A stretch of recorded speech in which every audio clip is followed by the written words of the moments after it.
Hello, hi guys, welcome back to my YouTube channel Nisa Afendi. Kepada sesiapa yang baru first time dekat Nisa punya channel, Nisa nak ucapkan welcome to you guys. And kalau korang dah lama dah dekat sini, thank you so much Nisa ucapkan sebab korang sudi support Nisa daripada dulu sampai sekarang. Okay guys, so untuk video kali ni, Nisa nak tunjukkan dekat korang satu lagi apps ataupun games yang dikatakan legit membayar. So kepada sesiapa yang berminat untuk cuba, korang boleh direct je klik link yang Nisa dah letakkan dekat bawah ni untuk korang download. So lepas korang dah download, korang pergi dekat Google Login ni, pergi kat sini. Ataupun kalau nak guna Facebook pun tak apa, tapi Nisa lagi suka gunakan Google lah. Okay, so kalau korang nampak dia punya features ni, games ni lebih kurang je macam apps Good Card, Parking Rush, apa lagi, Bus Go Go Go, Color, apa tak satu lagi tu. So kalau korang nak try juga yang Nisa dah bagi tahu tadi, korang boleh klik juga link yang Nisa dah letak kat bawah ni. So games-games ni yang Nisa sebut tu semua legit membayar sebab Nisa dah pernah withdraw lah. So korang boleh tengok dan korang boleh juga try sendiri. So dekat sini sama juga macam yang lain-lain tu, dia ada dua method, satu dan juga dua. So dekat sini ada cash dan juga ada coins lah. So untuk nak dapatkan free ni RM4 ni, macam mana? Korang tekan je dekat ID ni, dia akan automatic masukkan kalau korang tekan Nisa punya link ni. Tapi seandainya kalau tak ada, korang tekan je dekat ID ni, korang tekan kat situ. Okay guys, so tadi Nisa punya ni stuck sikit sebab Nisa guna pen. Dia tak boleh guna pen, kena guna tangan. Okay, so cara dia macam mana untuk korang nak dapatkan RM4 duit ni secara percuma. Korang tekan je dekat ID ni.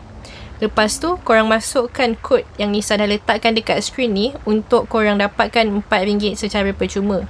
Tapi kalau korang download menggunakan link yang Nisa dah letakkan dekat screen ni, korang tak payah masukkan dah sebab dia akan automatic. Okay guys, so cara dia, okay, kita explore satu-satu kat bawah ni. Okay guys, so jom kita explore satu-satu bersama-sama. First kali kita pergi dekat button invite ni. Okay, dekat sini korang boleh invite friends lah untuk korang dapatkan extra cash dan extra coins. Korang tengoklah dekat sini rewards receive semua sebab Nisa tak ada lagi sekarang ni. So kepada sesiapa yang nak dapatkan RM4 cash tu, korang boleh masukkan kod yang Nisa letak kat screen ni ataupun klik sahaja link yang Nisa dah letakkan dekat bawah. Okay, so sekejap lagi Nisa akan explain cara untuk withdraw macam mana. Tapi ni adalah cara untuk korang dapatkan coins dan ni lah korang dapatkan points dan juga yang ini. So yang ni kita namakan dia points lah. So points ni korang akan kumpulkan love points ni untuk korang dapatkan total coins dekat sini.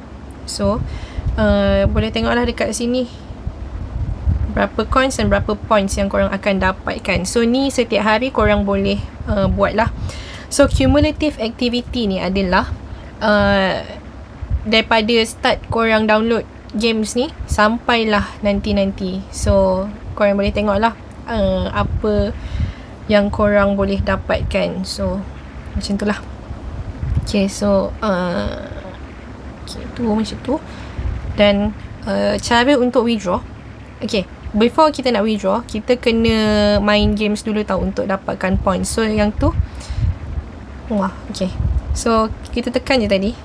So color merah. So apa yang kita patut buat adalah korang just jalan je ikut dia punya color lah. So lagi besar orang yang korang buat ni, lagi banyak points yang kita akan dapat. Okay, so keep clicking. Okay, cun. So settle satu level. Okay, so korang nanti boleh tengok kat sini. Tekan je get. Tapi sebelum tu korang kena tengok iklan dulu untuk nak dapatkan reward daripada level ni lah.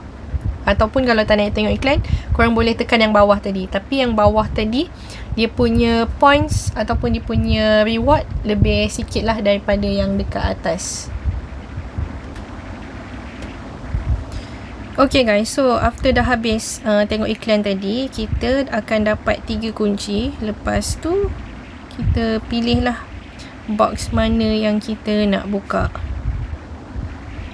So kalau kata nak lagi 3 kunci, korang boleh tonton iklan. Tapi dekat sini Nisa just tekan button skip lah, and then tekan get. So ni total yang kita dapat untuk level tersebut. Okay, so just macam tu sahaja cara untuk nak kumpul points daripada apps ni lah. So, kalau korang boleh tengok kat sini, pas level apa semua, so nanti kita akan dapat lagi banyak coins daripada daily task. Okay, so macam mana nak withdraw? Okay, kita pergi dekat cash dulu. Korang tekan je dekat RM5 ni. So dekat sini korang boleh nampak kita boleh withdraw 40, RM110 sehinggalah RM170. Tapi untuk withdrawal yang cash ni, tak silap Nisa dia kena invite friends. Tapi untuk coins ni, yang ni tak ada limit untuk withdraw. Cuma tak silap Nisa ada minimum amount. Minimum dia kalau tak silap adalah berapa puluh sen kot, kalau Nisa tak silap. Tapi kita boleh withdraw dekat Touch and Go. So just macam tu sahaja cara untuk kita nak dapatkan points dan macam mana untuk withdraw daripada apps Speedman ni. So kalau korang berminat untuk cuba, korang boleh klik je link yang Nisa letakkan kat bawah ni, ataupun masukkan invitation code yang Nisa dah letakkan juga dekat screen untuk korang dapatkan RM4 cash secara percuma. So itu saja. Thank you so much for watching. Kalau korang suka, jangan lupa untuk tekan button like, share, komen dan juga subscribe. I'll see you guys in the next one. Bye.